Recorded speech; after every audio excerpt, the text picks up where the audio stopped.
welcome to TV Guidance Counselor. I am Ken Reid, your TV Guidance Counselor, and my guest this week live via satellite from sunny California, Owen Hammer. How are you, sir? I am doing great. If you do not listen to tonight's episode of TV Guidance Counselor, you won't know what everybody's talking about tomorrow. And then, of course, a Twin Peaks reference. Yeah. If you don't watch Twin Peaks tonight, you won't know what everybody's talking about tomorrow. ABC was basically just jamming down your throat. This is the water cooler show. Yeah. ABC is often cast as the villain for kind of effing over David Lynch and making him change the ending. But in the beginning, this is the honeymoon period. Yeah, April 7th to the 13th, 1990. This was a huge deal that David Lynch was coming to television. Yes, it was, because ABC was known as like the bland network. TGIF. It's really amazing just how much Twin Peaks content is in here, not just earned media, but paid advertisements. There's a 4-page article written by TV Guide where the actors describe the show in the worst possible way. They're like, it's Peyton Place on acid. I'm like, I don't know. You didn't seem to understand what you were on. Well, half the cast of Twin Peaks was the crew for Twin Peaks. Yeah. Yeah. I feel sorry for the one set builder who didn't get cast as a monster in, because it seemed like he's showing up to work every day with like a big knife, just being like, "Oh, yeah." And he's like, "No, build the set. No, we're cast." We'll get into the guide in a second here. And for people that don't know you, you're a writer. You do some great video essays where I came across you first. The channel is called Hammered Out. Yep.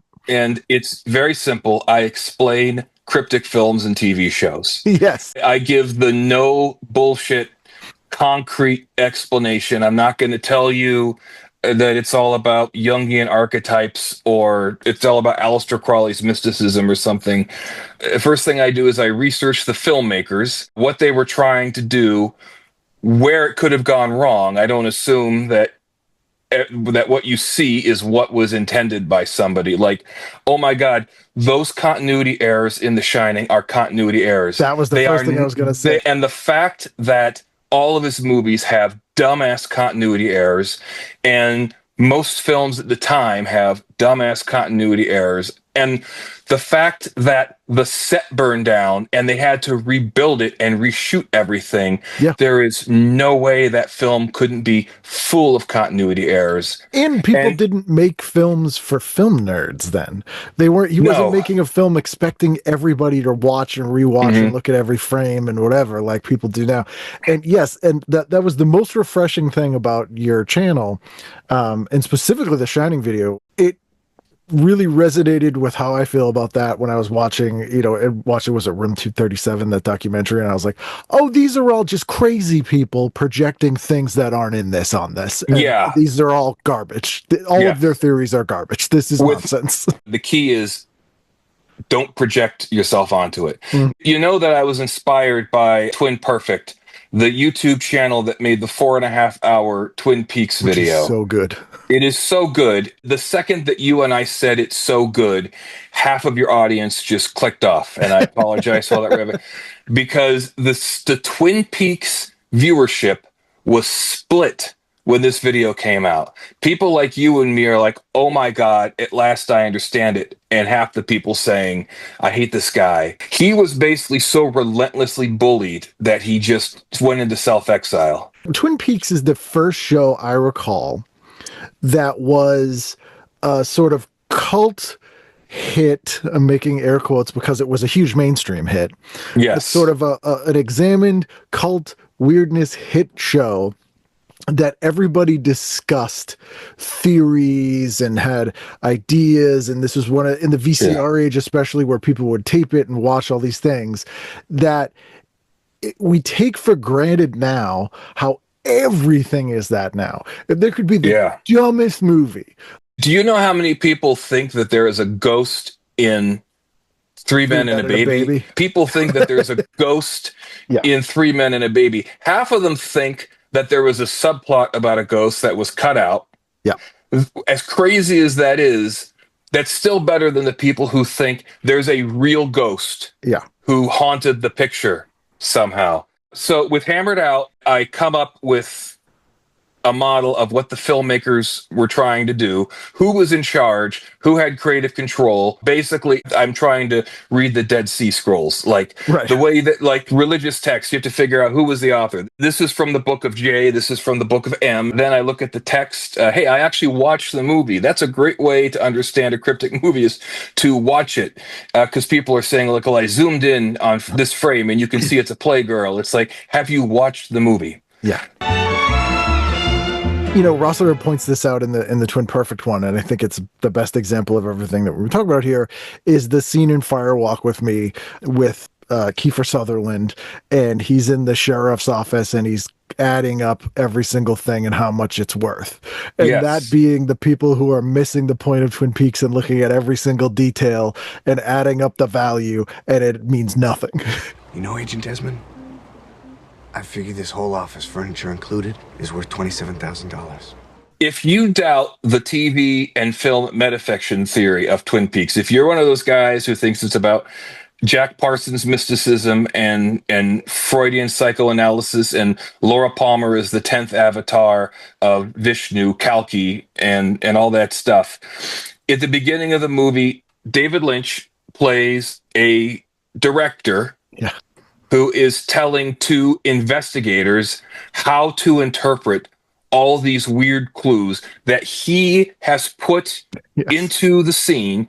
And people are like, well, that's what the FBI does. They have codes. They don't hire a dancing girl to come out in front of an airplane. Yeah. So let me put this into a wider perspective. It's been 20 years of fan speculation, dead ends, really, in my opinion. Now, for those of you who don't know Twin Peaks, it's a weird show. People watched it, and the fans said, I don't know what's going on, but I know something's going on. Now there is an emerging consensus that it is a TV show about TV. Yes. That a critical it is TV show of television. A critical TV show. It is reflexive, meaning that it is referring to itself often, and it's metafiction. And people would say, well, sure, there's the TV criticism, but there's also this other stuff about mysticism and about the trauma of abuse and all that stuff. And it's looking like Lynch was talking about TV and film primarily, and now I'm starting to think that his entire work is metafiction about film. I did a video on Lost Highway and Inland Empire. Twin Perfect did a video on Mulholland Drive, which is the final word on the matter, in my opinion. And it's really remarkable how, if you start from the assumption that, okay, this character represents this kind of TV viewer, this character represents this kind of content creator, this building represents this kind of institution, it's like, oh my God, it makes sense now. It's still a weird show, but it's comprehensible. And it's not a crazy conspiracy jump to make that make sense. In the first season, there was a soap opera that the characters in the show were watching, and everything that happens in the soap opera is identical to what's happening in the real show. You got the touch! And a lot of people thought, oh, it's a funny joke. And it was like, no, that, in retrospect, it's so obvious. They were screaming at us what they were trying to do, because Lynch reported that it was Frost who did the funny soap opera, and Lynch actually hated it. And I'm realizing now, well, Lynch hated it because it gives away the game, or it should have given away the game.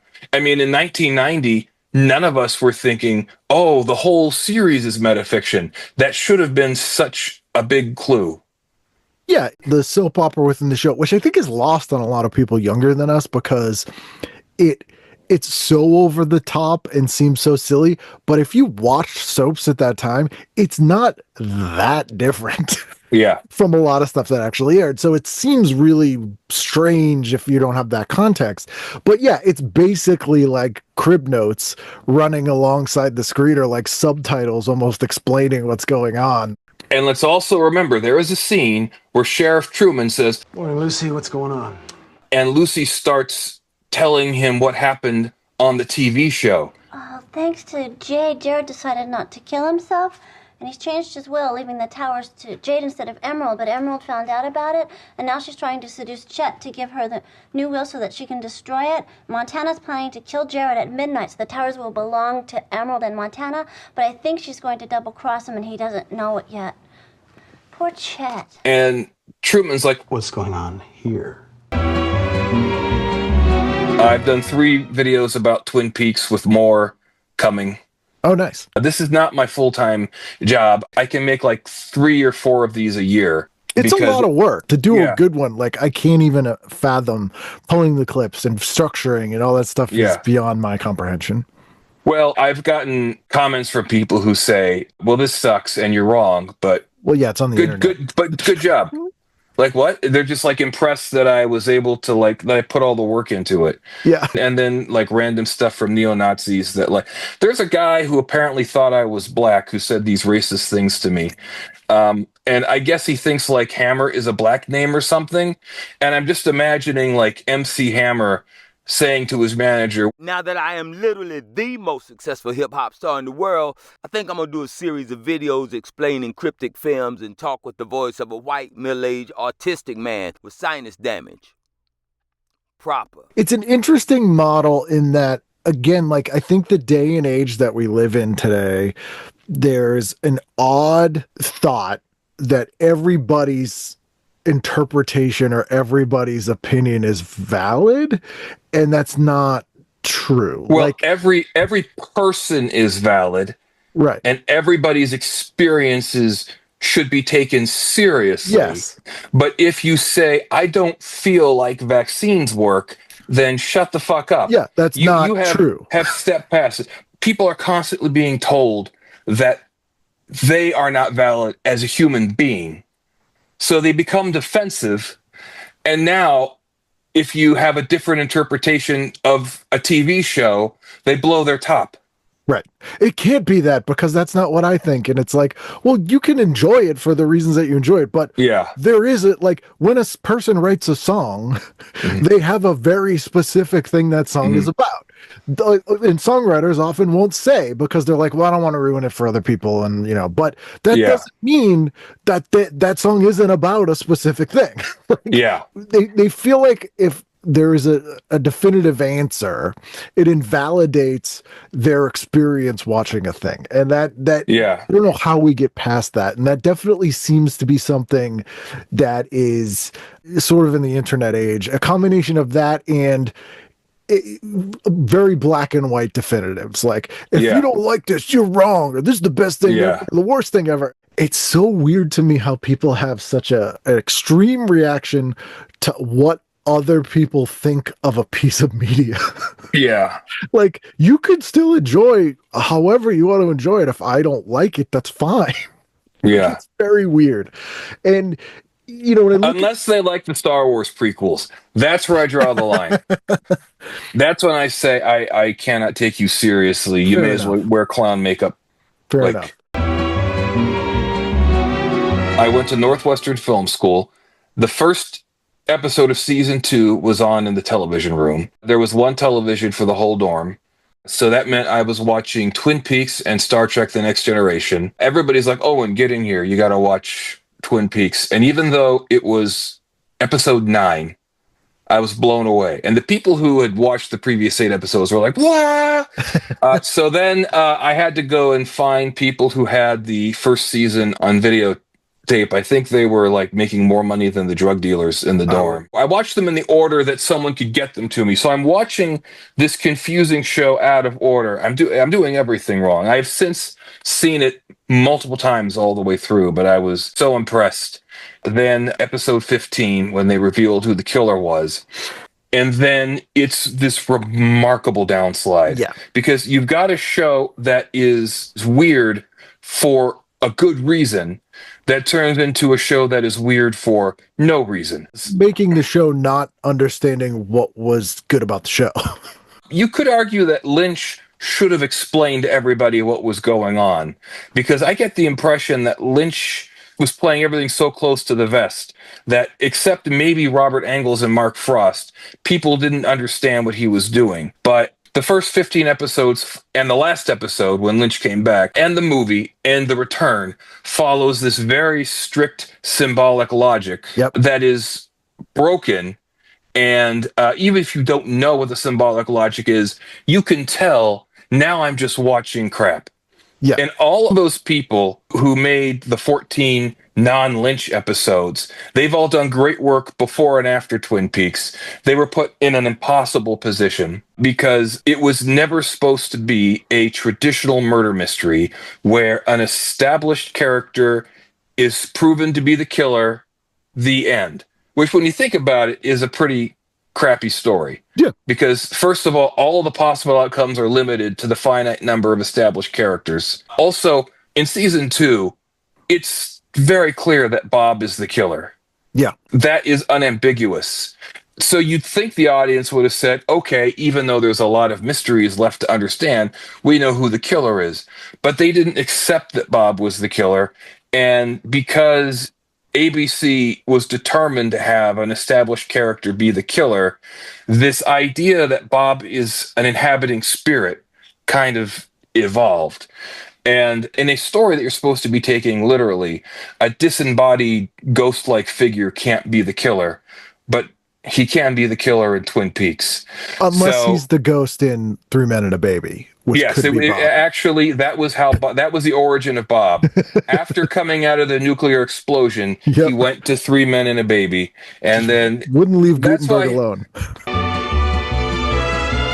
So yeah, it's this weird show that they kind of got lightning in a bottle in that there was nothing on network TV like it, or even really nothing. And it's a show that, again, people don't appreciate in the binging world. That it, and this is what I loved about. Well, I loved a lot about The Return, but I love this about The Return specifically too. You need that week to sit and ruminate on what you've seen. Yeah. And think about it and get kind of excited to see the next thing. Like, that was a part of it. And that whole week of people talking to their friends and other people that watched it about what they think's going on was kind of a key factor in enjoying the show. And when that drop off happens in season 2, everybody, even people who weren't like into underground midnight movies or Lynch or whatever, was all of a sudden like, well, there's nothing really to talk about. Yeah. Like, it instantly became not interesting anymore to discuss what was going on that show. Yeah, but for those first 15 episodes, the normal mainstream TV viewers and the art house weirdos who went to Northwestern Film School, we were all on the same page. Yeah. Yeah. We were, because Lynch fans think of him as this niche director we like, but there was a year where he was super mainstream. Yeah. Everybody, what was it, 25 million people watched the pilot? I mean, do 25 million Americans watch any TV show, even like the Super Bowl now? Not the number one show today wouldn't be that, yeah. And it was internationally popular, but it was popular because people thought it was a traditional murder mystery. Right. And that was the problem. Cooper, you remind me today of a small Mexican chihuahua. You're trying to teach a mainstream American, for the most part, audience that something isn't destination, it's journey. Yes. And that is not a lesson your average American wants to learn. They just don't. I think that even though they didn't want to reveal the killer, the real mystery was the circumstances of the murder, right? More so than who did it. The why. The why, because, and I'm not going to do any spoiler alerts, Laura Palmer, basically the murder victim, prompted the killer to kill her. Don't make me do this! So that then the killer would be vulnerable to investigation, the only thing that could stop him. Yeah. Which, that is an idea that would work in a traditional narrative as well as like a surreal film. And that is just a masterpiece. And yet everybody hated that movie. That was revealed in the movie, for those of you who don't have an encyclopedic knowledge of Twin Peaks like I do. And everybody hated that film. And now everyone loves that film. I liked that movie. You liked it, film, yeah. A lot of people, and this is in Twin Peaks, it's funny. It's a funny show. For a lot of people, the easier to access humor is missing from Fire Walk with Me. Yeah. And part of that is related to the fact that most of the characters from the show don't show up. And I feel like people got really angry about that. And they didn't see the fact that although it's technically a prequel, it wraps up the story. It does. It's a finale. Yeah. It presented as a prequel, which people couldn't really comprehend. So that was a big thing too. In the series, they wanted to slowly reveal what happened retrospectively, put the pieces together. And then the only way to save this story was to make a prequel. This is a movie that's 2 hours of a 17-year-old girl being traumatized, raped, and murdered. And like everyone's mad that it wasn't funny. You are not only a fan of comics, but you make them. Yes. The first graphic novel I have written has been published by Scout Comics. It is called Von Bach, and it comes from watching all those horror movies when I was a kid that were rerun on a 13-inch screen, mainly Frankenstein.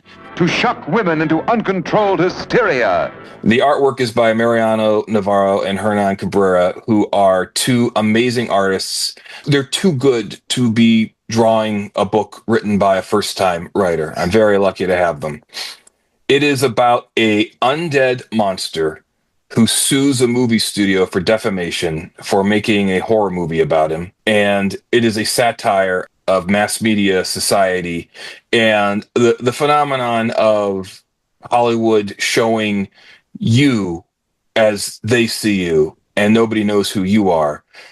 Much of the humor comes from the fact that he's undead, but he's still just a regular guy.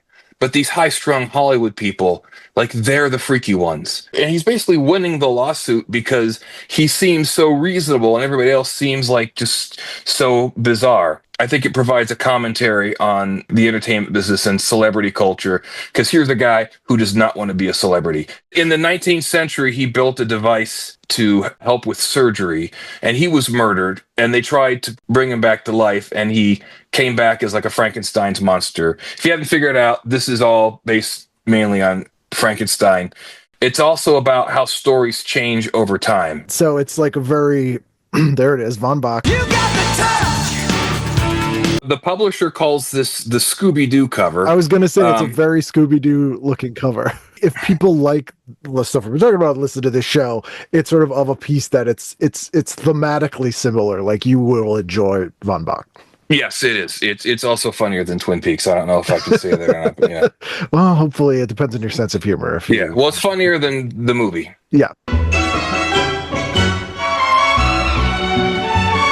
So this week in 1990, we're in mid-season replacement land. So this is April.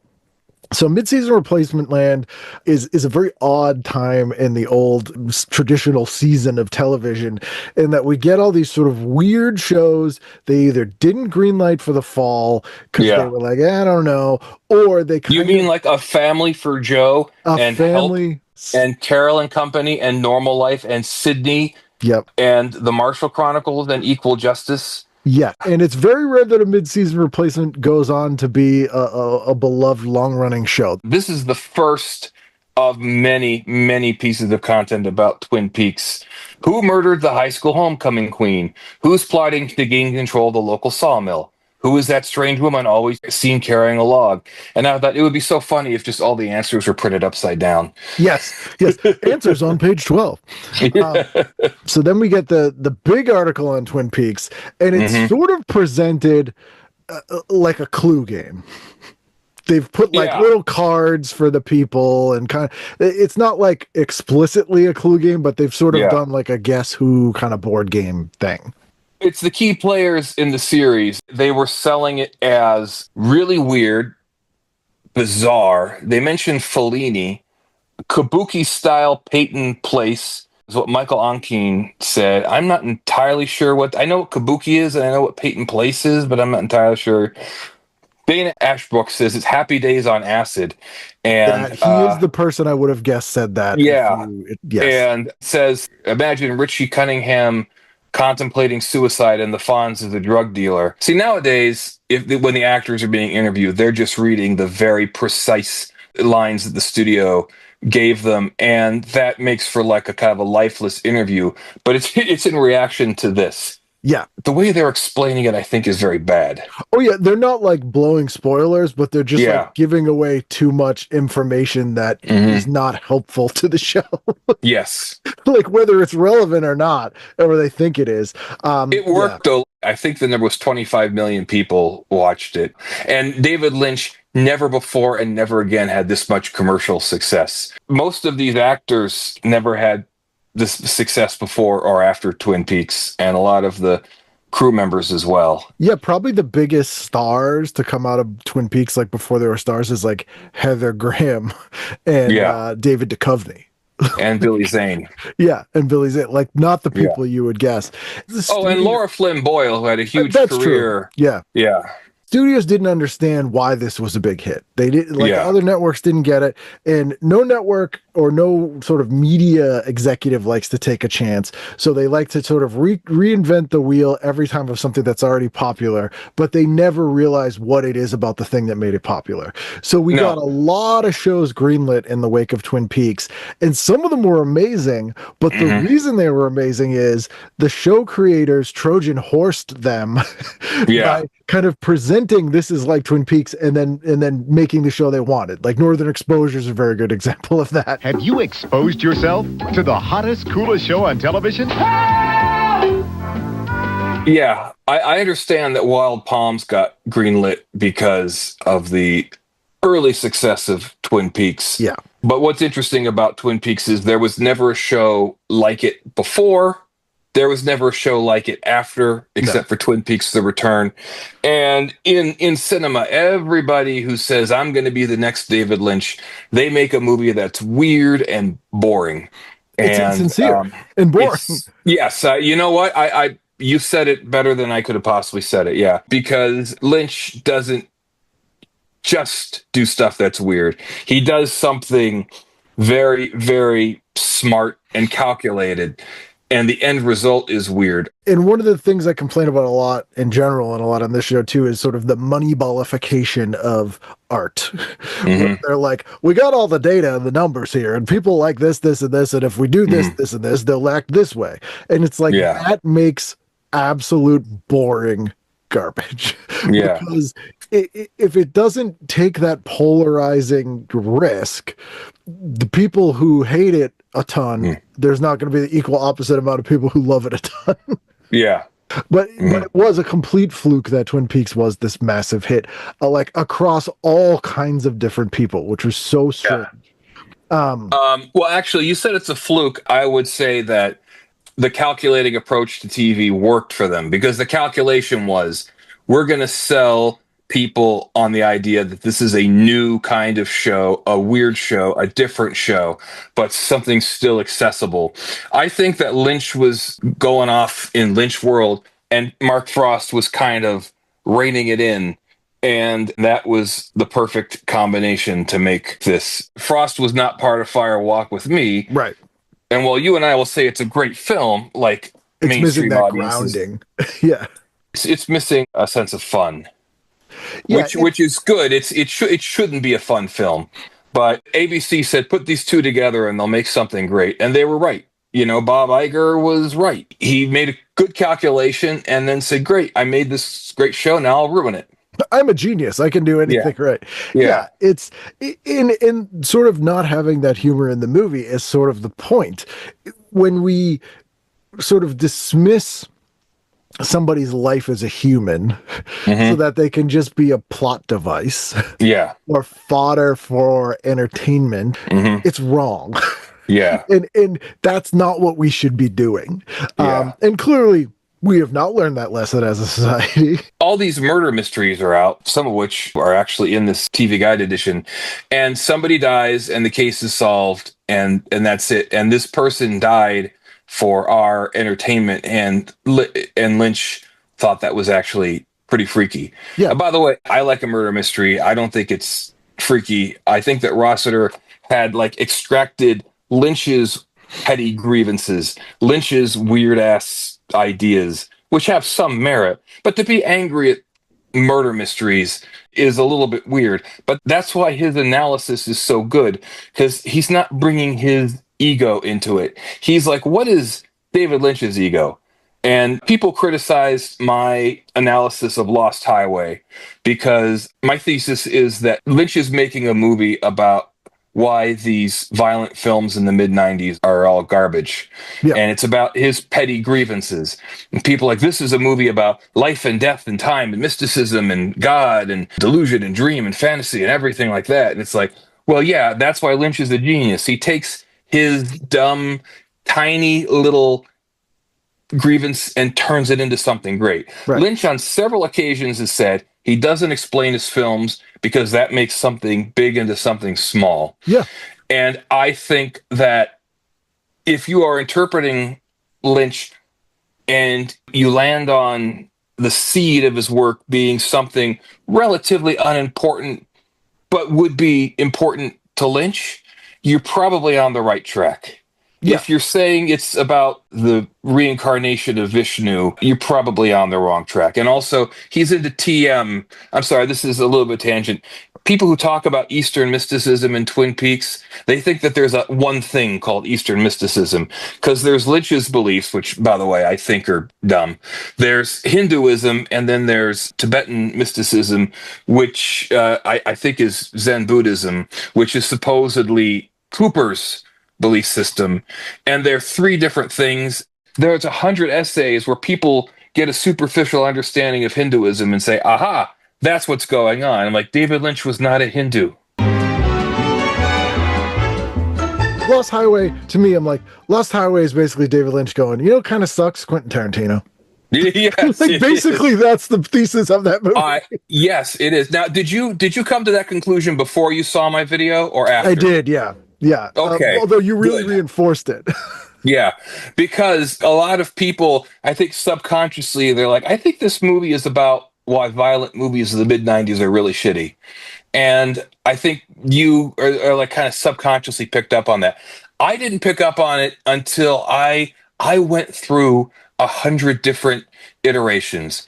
Like maybe the Mystery Man is the incarnation of mystery. He represents mystery. Maybe Fred represents the Twin Peaks fan who killed Twin Peaks by cutting it apart. And that's why he cut apart his wife. And the only way to do this is to fail, and fail, and fail. Somebody said, how do you write such good stuff? And I said, revisions. And they put the little crying emoji in response to that. I have to do work? Yeah, nobody watches these movies and just immediately understands them. If you really want to analyze them and come up with a concrete explanation, you've got to revise and fail and go through so many iterations. And you've also got to have a group of people who are going to read them and be skeptical of you. And if you don't do that, then you're going to say that Kubrick faked the moon landing. Yeah. Yes. And weirdly to me, I mean, I hate Quentin Tarantino, so I'm always looking for that in things. But the thing that made me think that the most was Patricia Arquette, and she was in True Romance. And I was like, yes, boom. That was what did it for me.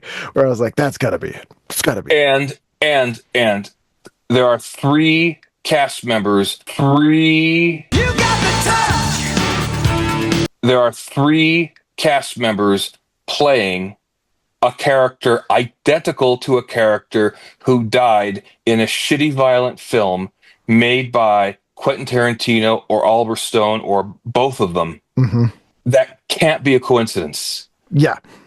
Natural Born Killers, again, that movie, that's like Oliver Stone trying to make what he thinks a David Lynch movie is like.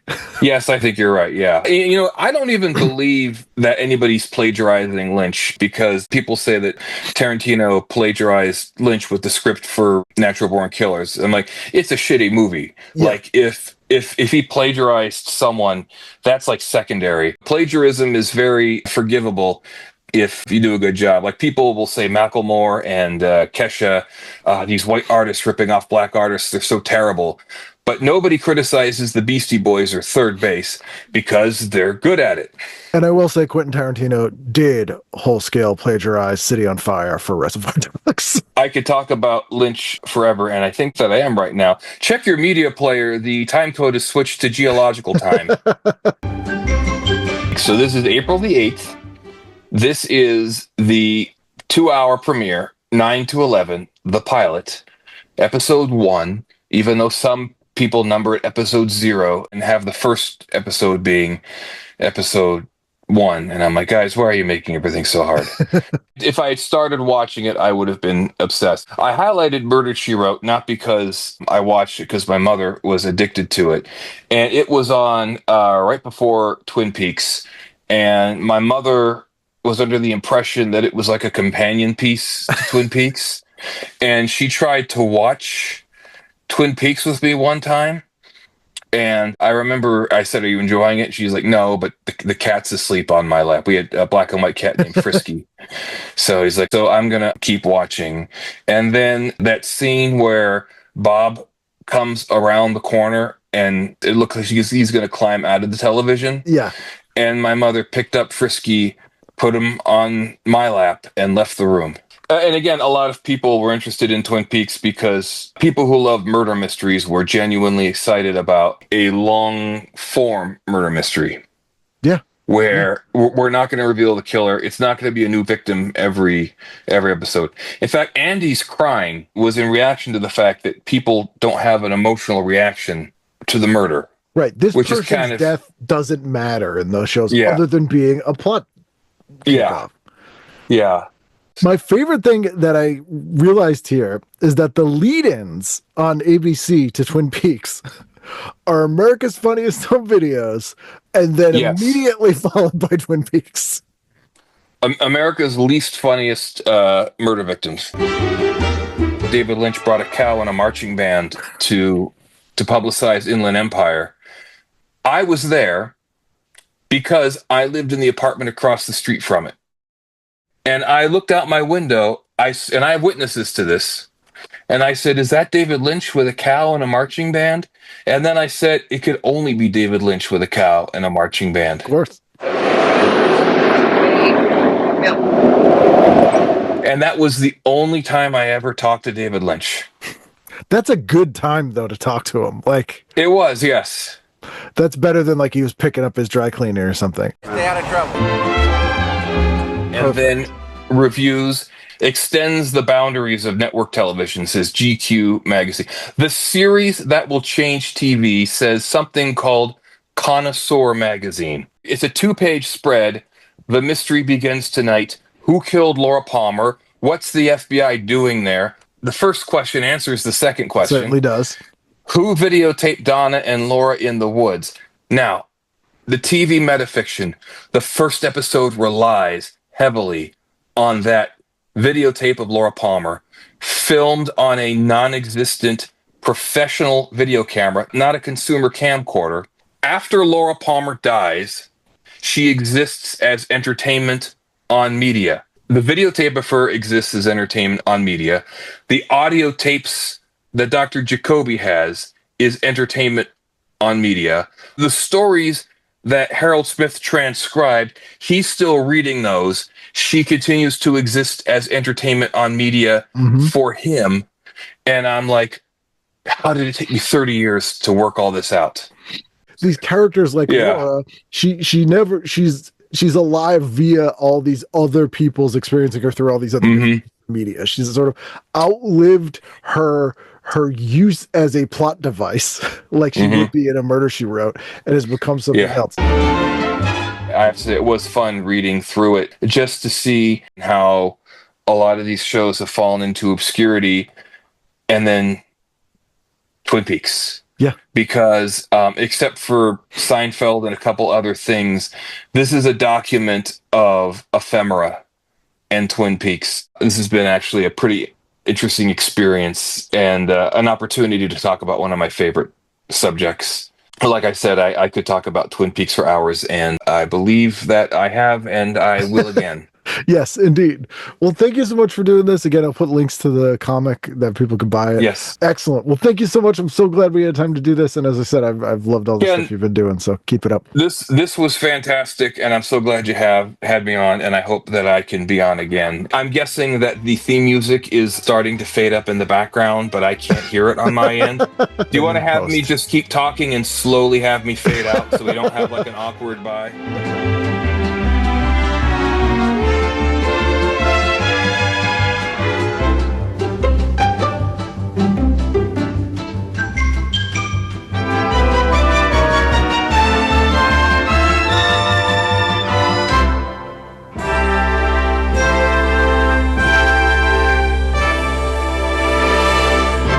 Thank you, Ken. You're welcome.